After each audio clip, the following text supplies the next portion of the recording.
Now, AdAsia had a number of faces to boast about, but one of the biggest clients present at the festival was none other than Coca-Cola's Chief Marketing and Commercial Officer, Joseph Tripodi. I caught up with Joseph to chat about business in these very challenging times, and he was as candid as ever. Thank you so much for joining us, Joseph. Truly a pleasure to have you on Grand Equity. It's great to be here. You're the first to admit that we live in a world of contradictions. You've talked about how you have to balance, global and local, how we have to balance getting more brand value, and you've also talked about how you want soaring growth and sustainability. Yes. How are you managing these great, delicate balances, really? And I think if you've got to be able to have the honesty, the transparency, and the discipline as an organization, as a company, to say, wow, am I threatening? Am I too much going for growth and not thinking enough about the impact that it's going to have on the environment in that particular area? And you've got to call yourself, you have to have the courage as an organization to call yourself on those things and say, wait a minute, if we're really committed to that, then we've got to spend that extra money to make that happen. So a lot of it is having those honest dialogues with as a leadership team, but also as a company, and saying, if we've said that we're committed to this approach, then we need to make sure that we're staying the course and that we balance and are able to do both.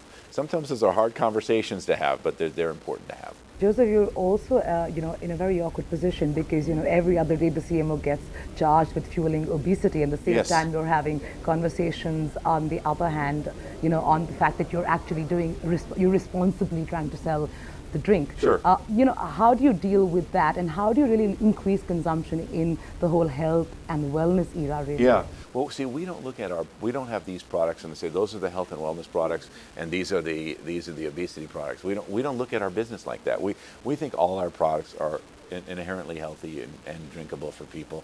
It just has to be done in moderation. The plague of obesity is a function of people taking in too many calories and not expending enough calories. It's that simple. Coca-Cola didn't make America fat. People made themselves fat because they didn't balance their energy, and that's the net of it.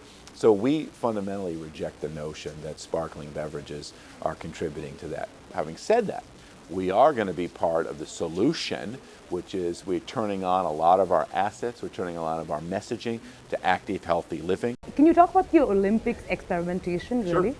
and what you're doing around it? We are looking at the Olympics as the Olympics are the tactic. The largest strategy for us is using the property to gain teen recruitment and youth engagement, particularly in this area of active, healthy living. And so we are really creative things that we're doing. One would be a partnership with Mark Rodson, who's taking the sounds of the sport, the sounds of the beat of certain sports, 5 Olympic sports, marrying them with the music and creating what we think will be a very unique and powerful anthem for the Olympic Games.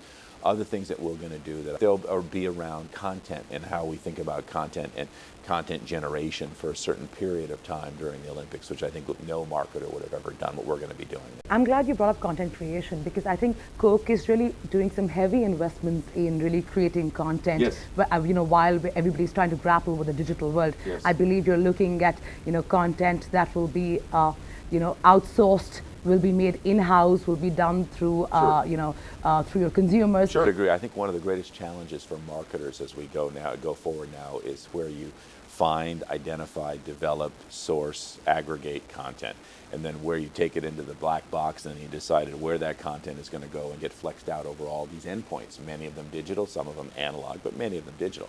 That's the big challenge. And my perspective is, I believe in open source content aggregation. And so what you're going to be managing is you're going to be managing a tapestry of different content sources. Some will be obviously your traditional agencies. Some of it will be consumers. I had conversation with one of the leaders of one of the largest advertising holding companies in the world a year ago, and I said to that individual, I said, thousands of people in towers in New York City. I said, that is over. I said, what you have to do is you've got to build a network of creativity so that all I care about as a client is bring me that big idea. I don't care whether it comes from Mumbai or Hollywood or New York or Shanghai. You've got to set up an infrastructure and a net to bring that into your clients. And so those sources, there's great creativity all over the world. It just doesn't happen to reside in on the 30th floor of some building in Manhattan. That's not true. So the question is, how do you tap into all that power of creativity? That's the big challenge for everybody. There's a lot of content. but a lot of it's really bad content. Yeah. It's not just media buying, it's connections planning, right? You have the content, then you got to say how you're going to connect it. And we're agnostic. I don't really care where it goes. If the big idea is most effective going out to, in the case of Arctic Home, our program I showed you on Polar Bear, the big disruption there is the can. You Sure. have 1.4 billion cans of Coke Red that are turning white, in support of the Polar Bear program. That's the disruptive, creative idea. Joseph, the India story, really, Yes. you know that the Thumbs Up is your most Yes. successful brand. Have you ever thought of exporting Thumbs Up to other markets? No, I haven't. We have not thought of that. Not because it wouldn't work around the world, but just because we're committed to our Coke brand. Our Coca-Cola brand is really where we are. That's the heritage of the company, and we think the future of the company too. What about Coca-Cola in India? Why is it not really up there like your other Western markets? Well, I think number one, it's been growing dramatically for the last 5 years, and we recognize it takes time, and so I think that we have the corporate patience, which is frequently sometimes companies don't have that corporate patience to allow it to build over a long period of time. But we have a long-term commitment to both Thumbs Up and Coca-Cola in this market. We have a very big target for 2020 that the India team has, and they're working towards it. Lovely meeting you, Joseph. Thank you. Truly Very a pleasure nice, to have very you. nice meeting you. Great questions. With that, it's time to slip into a quick break, but stay with us as up next we bring you a very interesting chat with the Chairman and CEO of Lo China, Kitty Lun, on the China brand landscape. Stay with us.